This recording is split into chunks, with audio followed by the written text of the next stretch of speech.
तो जापान ने भारत से बुलेट ट्रेन की ज्यादा कीमत मांगकर कितनी बड़ी गलती कर दी? शायद इसका अंदाजा अब जापान को पता चल रहा है,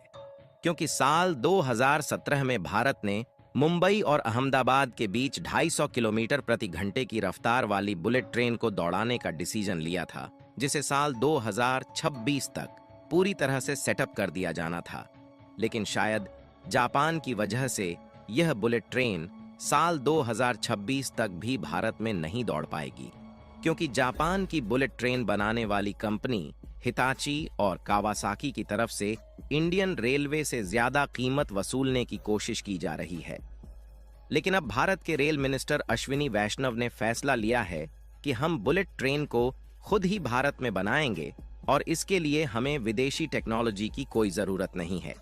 और यह फैसला भारत की तरफ से ऐसे समय पर लिया गया है जब जापानीज कंपनी की तरफ से बुलेट ट्रेन के लिए दाम बढ़ा दिया गया है और जापान की बुलेट ट्रेन बनाने वाली कंपनी ने सीधा कह दिया है कि एक बुलेट ट्रेन के लिए इंडियन रेलवे को 460 करोड़ रुपए देने होंगे। तब से लेकर अब तक स्ट्रेस का माहौल छाया हुआ है और इसीलिए भारत की आईसीएफ, जो कि भारत की इंडिपेंडेंस रेलवे प्रोडक्शन कंपनी है, यह इंडिजीनियसली बुलेट ट्रेन को बनाकर दौड़ाने के लिए भरपूर प्रयास में जुट चुकी है।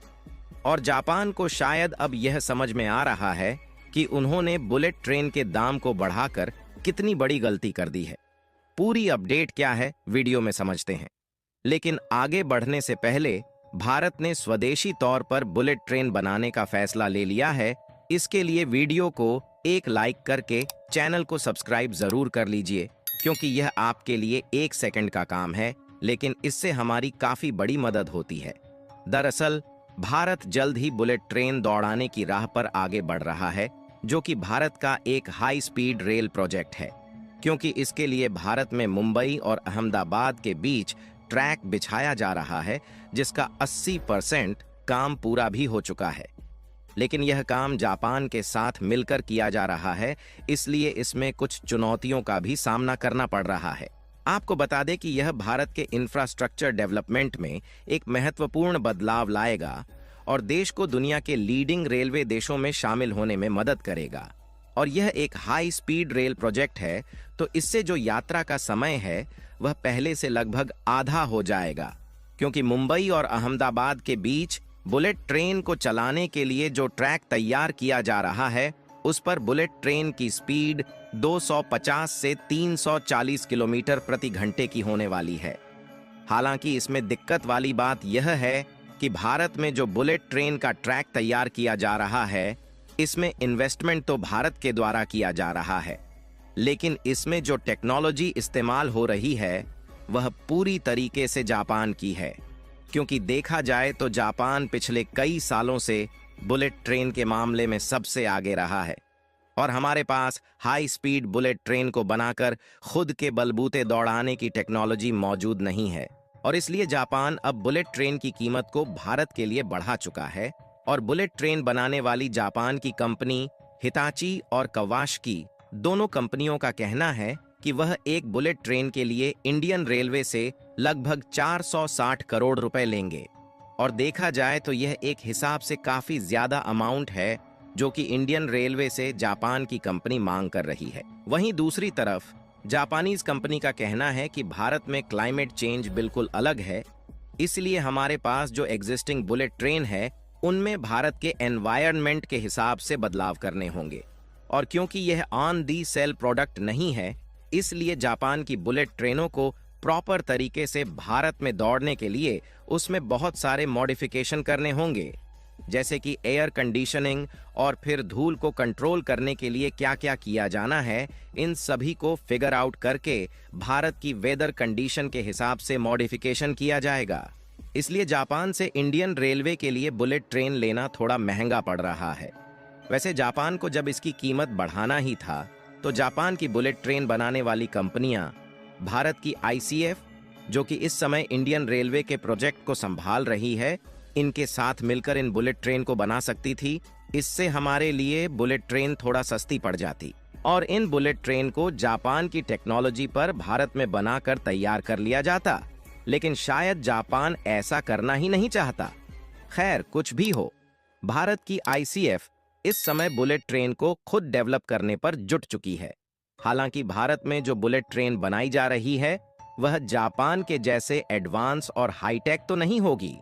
जैसे कि वैक्यूम टॉयलेट और अन्य तमाम आधुनिक फीचर्स नहीं होंगे, क्योंकि भारत जो बुलेट ट्रेन डिजाइन कर रहा है वह कॉस्ट फोकस्ड है, यानी कि इसे कम लागत में बनाने का डिसीजन लिया गया है।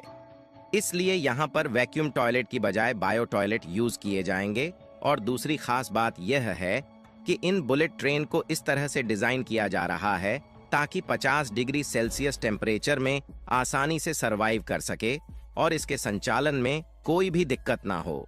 और आपको बता दें कि भारत के लिए बुलेट ट्रेन को डेवलप करना उतना भी ज्यादा मुश्किल भरा काम नहीं है, क्योंकि ऑलरेडी भारत में वंदे भारत एक्सप्रेस चल रही है, जो कि देखा जाए तो एक प्रकार से बुलेट ट्रेन की टेक्नोलॉजी पर ही ज्यादातर बेस्ड है। और कमाल की बात यह है कि यह भारत की पहली सेमी हाई स्पीड ट्रेन है और इसे मेक इन इंडिया पहल के तहत भारतीय रेलवे के इंजीनियरों और वैज्ञानिकों द्वारा विकसित किया गया है। और इसे मात्र 18 महीने के समय अंतराल में भारत की आईसीएफ यानी कि इंटीग्रल कोच फैक्ट्री ने खुद भारत में स्वदेशी तौर पर डिजाइन और डेवलप करके तैयार कर लिया।